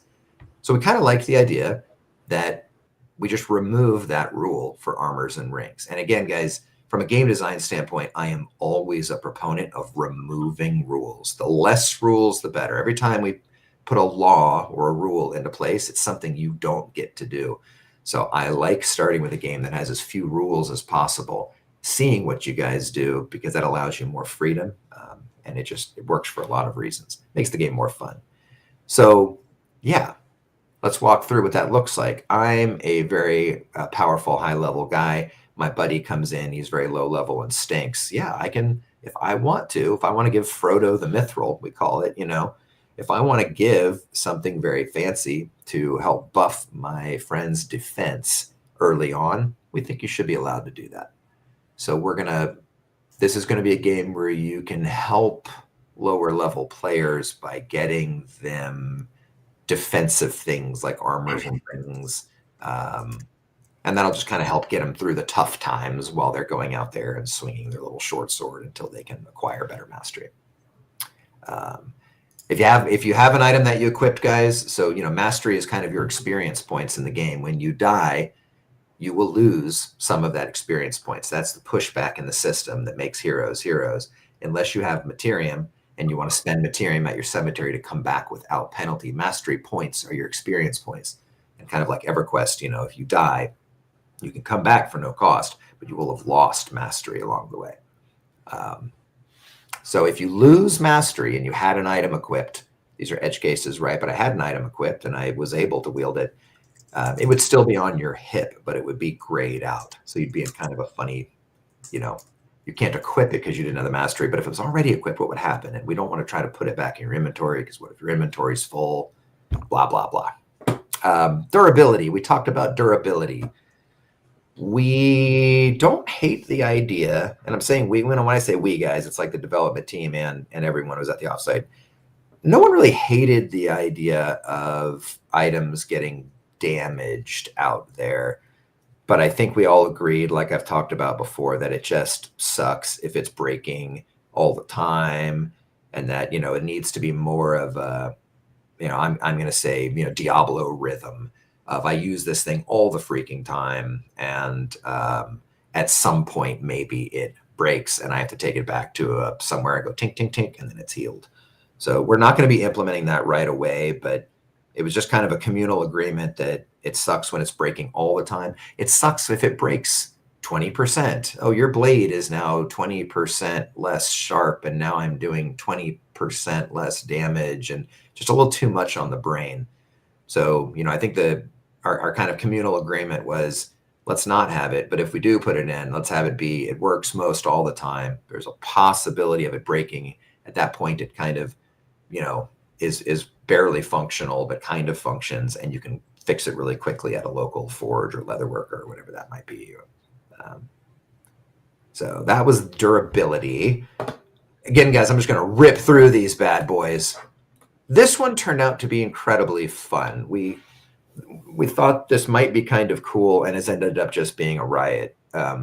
Purgatory. So when you die, guys, you go to purgatory. You don't just get a UI that says respawn at your cemetery. You go to purgatory. And this does a lot of really interesting things. So show that image, actually, Paul. This was one of the previs images we made of purgatory. You guys saw some other concepts. We're not sure exactly what we're going to do yet, but this is a lot of fun. When you die, guys, you go to this place, and you're standing there because you died, and you have not chosen to walk through the gates yet and maybe spend materium or not to come back without penalty, but you're here in this place. And your friends, as you're in the dungeon, you're hoping they don't appear, and oh crap, you're here too, crap, oh crap. Your friends just start appearing in purgatory because the battle went horribly wrong. And you can kind of hang out here and commiserate and talk and laugh a bit. You know, there's also kind of a nice way to say, hey man, great job back there. Sorry you died. You can actually still trade in purgatory as well. You could give someone materium and say, hey man, why don't you go ahead and come back without penalty? Here's some materium. You could trade loot. But it's just a really funny place to be hanging out and talking smack about who died and who didn't. I told you not to go in there, and it's been kind of fun. So this is the place you will appear, and you'll be able to approach the gates or the cemetery that you have bound yourself to, and have a little pause or a break before you make that commitment to come back. You know, as far as cemetery cost goes, something we talked about is we have to set a base cost for some actions in the game, and a cemetery is one of them. So we're going to, you know, assign a kingdom tax, if you will, to ever come back, and it escalates based on your level of mastery. If you're an incredibly well-mastered person, it costs more to respawn without penalty. But we have to set what that base price is, and then cemetery owners can add in what they want to on top of it. And that's kind of their free market, but everyone's going to share in the same base costs. And that's to avoid things like, I have a cemetery, I charge nothing, and all my friends bind to it, and then everyone just comes back for free. So there's things in the game that we have to tune for the materium economy inside the game to ensure there's sinks, and then you guys get to add a slice on top. Deeds and buildings, we've talked about this, but I'll rip through these guys. Deeds all have a repelling factor. So by placing a deed down, monsters and enemies don't like coming near it. I've talked about this forever, but it is true. We actually have that repelling force. I don't know if it'll be in the next tech test or not, but monsters just generally don't want to come to town. Oh, it smells like humans. You know, they don't like all the lights and lanterns. If you have a crappy deed, or a tiny deed anyway, that will be not very much a repelling force at all. As you work your way up and start getting into the towns, monsters will hate to come near them, and you'll generally be safe there. You can pull the monster back with you. It will repel things, but if they're really pissed off, you can probably bring something into town. And then citadels are the ultimate safe place, as they will be their own zones. If you're a building owner, you have to return to your building to collect the income from that building. We need you in the game for compliance reasons and just to make the game more fun. Logging in, coming in, walking around the town, checking in on your building. It's just it just makes for a better experience. So if your building is done well, you don't need to be there when people are making purchases, but you do need to log in, walk to your building, and perform some actions to collect the income that your building acquired.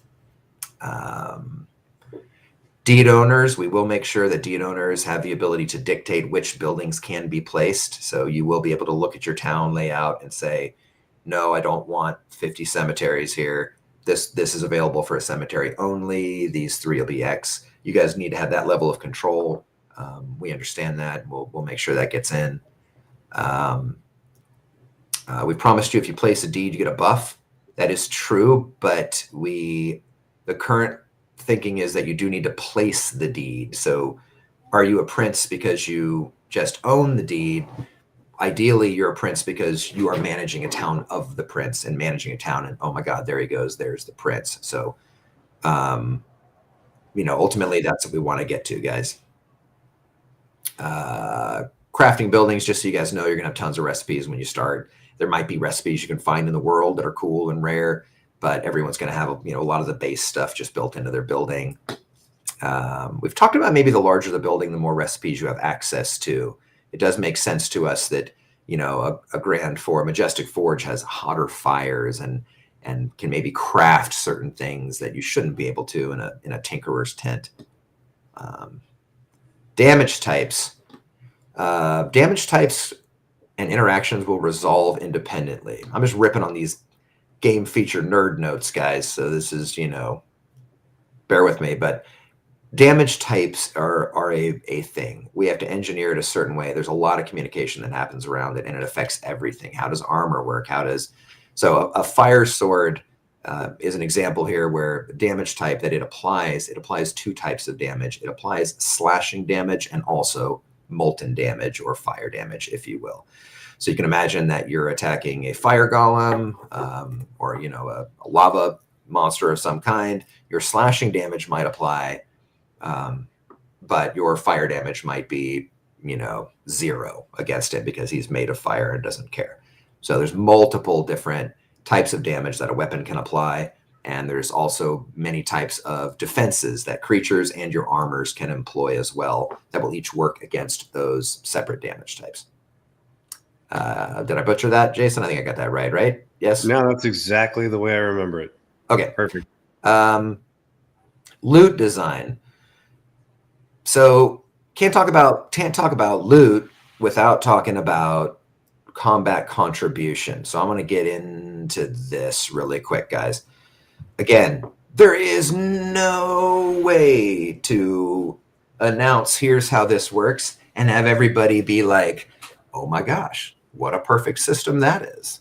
This was like a 3-hour conversation with everybody in the room being like, what?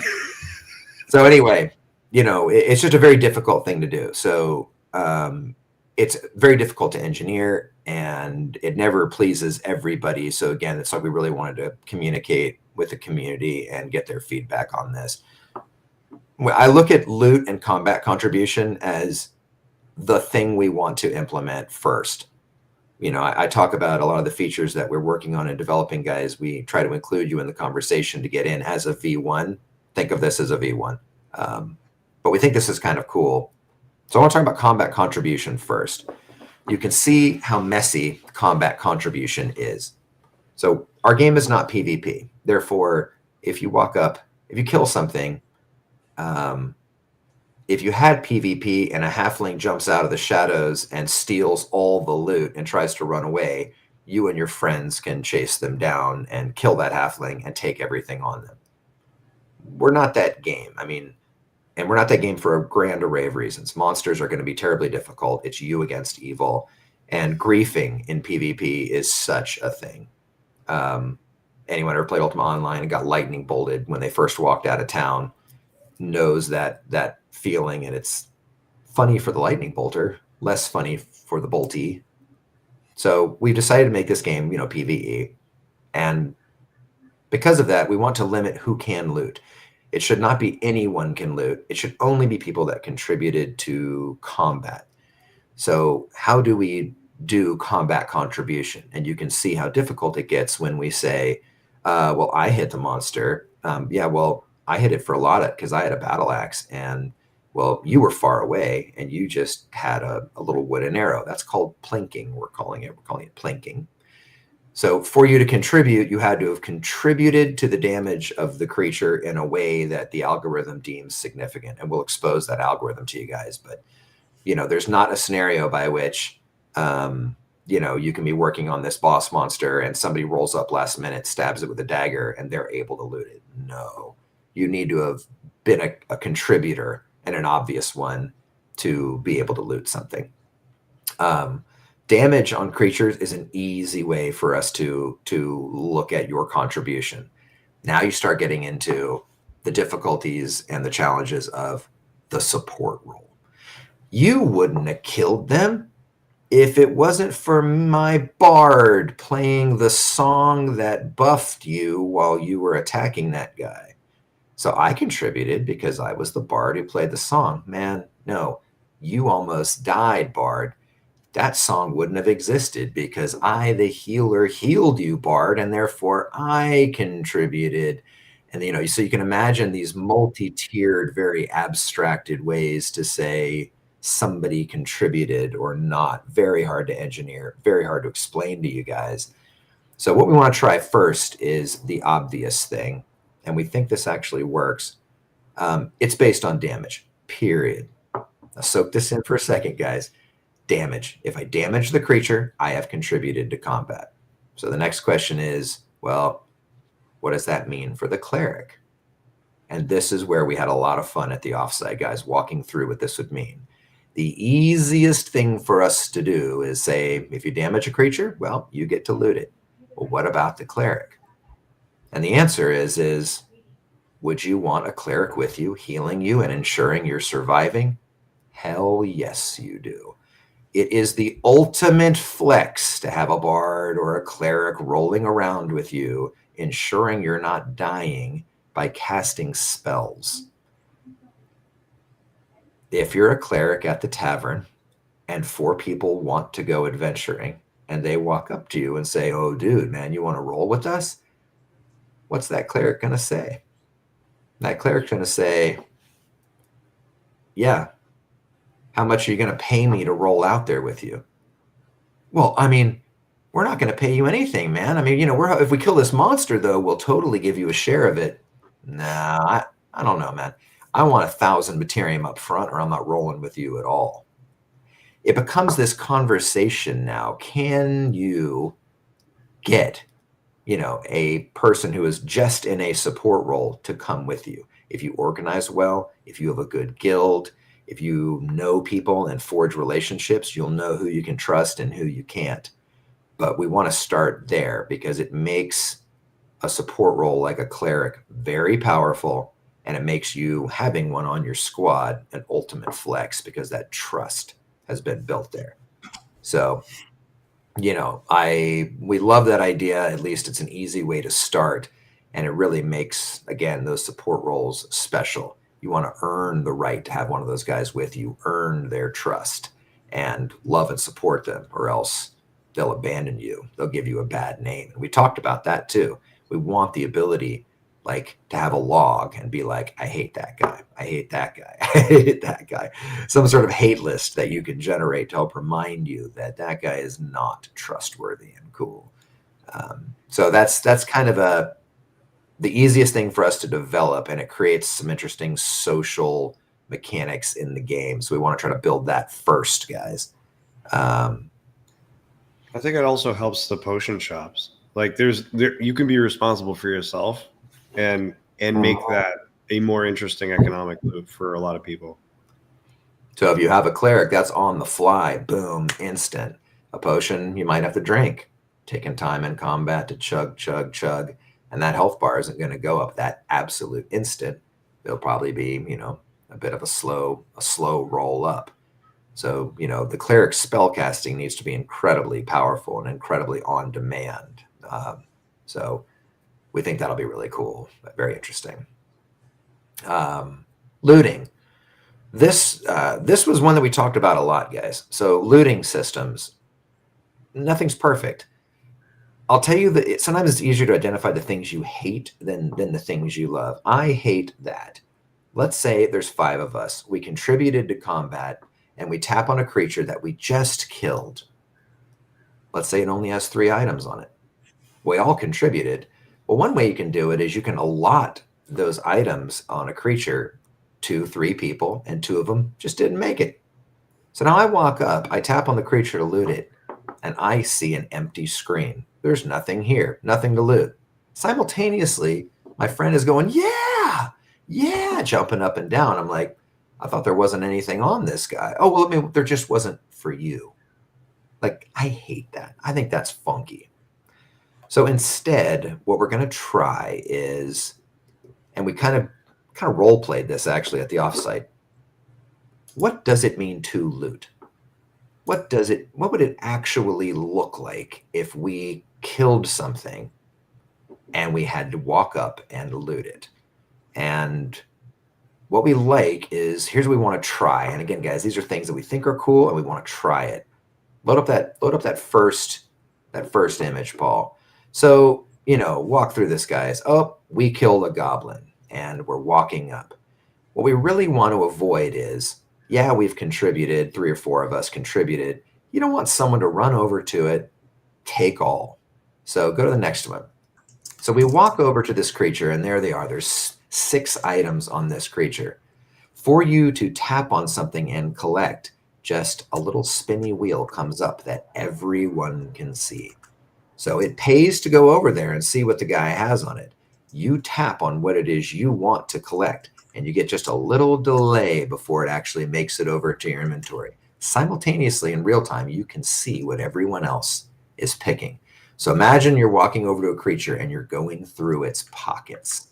You could grab something out of this pouch, but you cannot walk up and take all unless you were the only combat contributor. There's other edge cases too, where we're going to have a button for you to say, oh, I don't care. You can just give it up, and then anyone else can loot it. So if someone doesn't care about the loot, they can just abandon creature.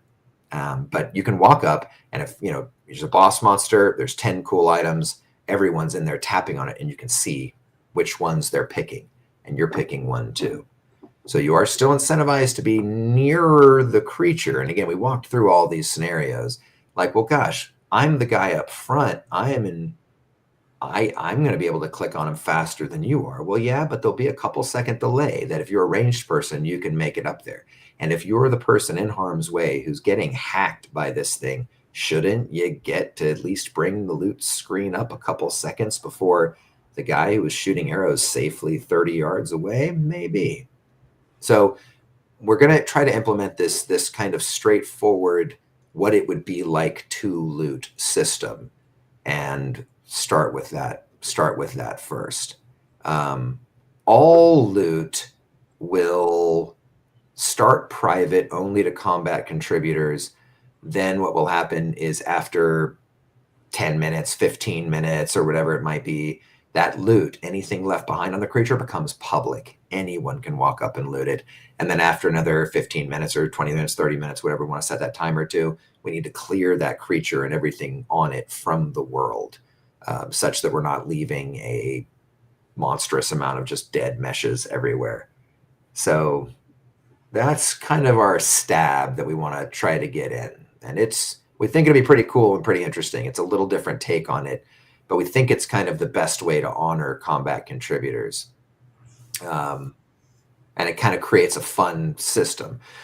We will break things up as a note. Like, let's say there's 1,000 materium on something. We would not put 1,000 materium in one inventory slot so that someone can walk up and, I got all the materium. We would divide that up into 5, 6, 7 stacks. So you'll have a chance to all kind of walk up and get your cut. Now, if you're working together with someone, or there's any trust there at all, you're in a guild, well, that'll be real easy. Oh, hey, who wants this, man? You can just talk about it. Oh, I'll take that. Okay, great. I'll take that. But if you're playing with people you don't know super well, they won't be able just to tap on something, take it all, and run away. You'll be able to have that moment too, where you can walk up and choose things. We also like this because there's a skill component to it. If I know what's selling really well in the market, I know what's really valuable. You might be tapping on that big bag of materium, but I think you're missing out because I actually know that the tooth of this guy is selling for crazy at this one town. I would choose the tooth first. So you having knowledge about what is happening economically in the world can affect what you would tap on first, second, and third. So we think that's kind of interesting too. So again, guys, these are things we discussed at the offsite with the community and with the team, and we think they're a cool way to start. At least chuck that in there, see how it goes, and see if that's playing as fun as we think. And if not, we'll fix it and change it. Lastly, we talk about resets. So this is something, you know, that you guys are all familiar with. When a game goes into alpha or even beta, you know, it's like the world gets reset. We are, after the last tech test, you guys were just asking us, hey, can you just leave the build up? Can you just leave the build up? And the answer is, we are getting close to being able to do that for you. Jason's doing a hard no. It does not mean it will be up all the time. But what it means is that we can leave it up, you know, for a week, and you guys can play it all week, but we'll likely need to be able to take it down, fix something, fix the tuning, and bring it back up online so you guys can continue to play it. But we'll make the commitment to you that it'll be up as long as possible. This next test, after we get through the you know, the field of battle, if you will, and we're ensuring that the back end is holding up, once we go live with your ability to play to earn inside the game, we will keep that up for a week. And if that's working well and it's getting tuned well, then what we'll do is we'll keep it live for 2 weeks, and we'll give you more zones to play in. Then 3 weeks. And our goal by the end of the year is that you have a game that has an entire month of play and zones in it by the end of this year, including deed placement, building placement, kind of the core mechanics of the game will all be there, and you'll have a month of play. You will keep anything that you earn during this time. You know, again, guys, we have to take stuff down, retune it, and fix it, but you will keep all of the materium that you acquire. You will keep any ancient NFTs that you find in the world. There's kind of, if you kill a boss monster and there's things that are so powerful that they kind of transcend time and space, they will last through the resets. So even though there's these resets happening, you will be able to keep certain things. A Lantern of the Sun is an ancient class item, right? You'll be able to find and keep certain things in the game that will make you more powerful and give you a head start, even though we're resetting the world. So it's just kind of a technical constraint and a tuning constraint for us to keep the build live. We have to be doing this. So we're trying to build it into the narrative and lore and make it fun for you guys. It also solves some problems like deed camping too. You know, let's say someone runs in and they find a nice spot for the deed, or someone has economic control. You can be seeing that, learning from it. And the next time around, you can be like, oh, okay, I'm going to go for that deed spot. That was a sweet spot. There was a lot of action there. So, you know, it'll be a temporal game because we just have to do that from a technical and tuning constraint. But what will be happening is at regular intervals, that time will get longer and there'll be more zones, new creatures, new dungeons. So, you know, that's what we're targeting. We're targeting a month by this year, and next year we'll certainly be getting to 3 months of play that you could start and be able to play 3 months in. And that's kind of our goal and target. It's worth noting that part of the service level agreement that we're going to make as we can with the community is that our number one responsibility is make sure that there is no monetary loss. Like that is my number one concern, is like, if we're losing Materium because of a bug, we're going to take it down. It's not coming back up until we're ready to bring it back. Just be ready for that. Same thing with if players are somehow losing Materium, we're going to take it down. Like, we need to know where all of it's going, what's happening to it. Like, all of that has to be tracked like a bank. It has to be airtight. And if it's not true and we see that there's a problem, we're going to take it down. And there may be other reasons why we may take the game down, but that's our primary goal, is that has to be absolutely airtight, because some of this lives in a database and not on blockchain. A lot of it's on blockchain. That's what we want. But some of it has to live in the database too. And so we have to be 100% sure of it until we can get all of it onto blockchain at some point. So that's where we start. And you know, you guys can understand the, you know, kind of the tech challenges there too, right? It's like we, you know, in order to keep the Materium economy healthy, we have to know how much is being minted, how much is going out to you guys. And, you know, again, if there's any bugs or exploits, we would need to kind of put the game on pause for a second and fix that stuff, or else the economy would break. You know, Materium aside, we always called it the million ruby problem. You know, like, oh, I meant to put a ruby on that loot table, but instead I put a billion rubies, and now rubies have no value in the game. So, you know, we have to have a concept of Materium that can be collected, and we have to have and develop spaces like a zone wallet, if you will. We can populate the zone wallet. That zone wallet will have Materium. That is what is being infused on the characters at spawn, and that's how we handle inventory in the game. When a character is instantiated, it comes with what you can loot on it. It is not determined what loot it has on it at the time at which you kill it. It is instantiated like a living thing in the world that has stuff on it. So when that gets instantiated, you know, you can rest assured, if it's a magical creature, that it's going to have some Materium on it.